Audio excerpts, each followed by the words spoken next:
السلام عليكم ورحمة الله وبركاته. آدمiga dunida jooga waxaa shaki ku jirin inuu khaldamayo oo gif ka dhacayo.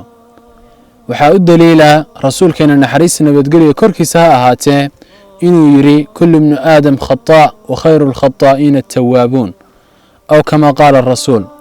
bini aadanka adduunka jooga oo dhan waa uu gafaa ama waa uu khaldamaa. kuwa gafka ka dhacana waxa ugu wanaagsan kuwa soo laabta oo toobad keena.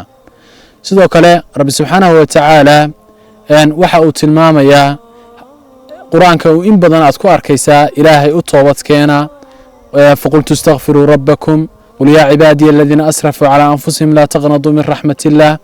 adoomadeyda ku xadgudbay naftooda ha ka quusanin ilaahay raxmadiisa. waxaad ka garanaysaa maadaama ilaahay ina amrayo inaan toobad keeno in ilaahay subhanahu wa ta'ala uu inagu og yahay inaan nahay kuwa gaf badanayaala oo dambi ka dhacaya.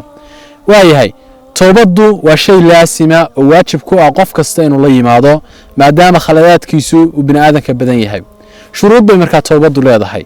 mawduucan maanta waxaan kaga hadlaynaa markaa shuruudda toobadu ay leedahay.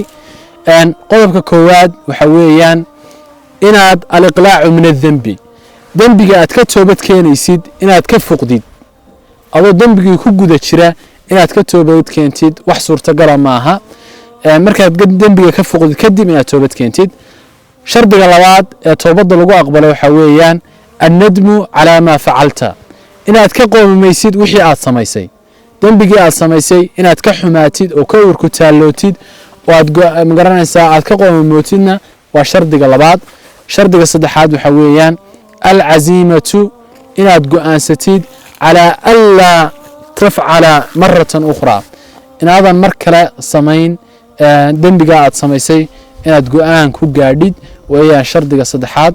شرد أفراد باصور راعيو وحنا كتوبت كيني سهدو يهي مال بني آدن لي يهي إساقا وحا شرد أو صور راعيا قفكي حولها لها أما حقا كقولها إناد سيسيد وهي waxaan rajaynayaa afarta shardi ama saddexda shardi hadii aad samaysid ilaahay subhanahu wa ta'ala oo toobadaada aqbalayo.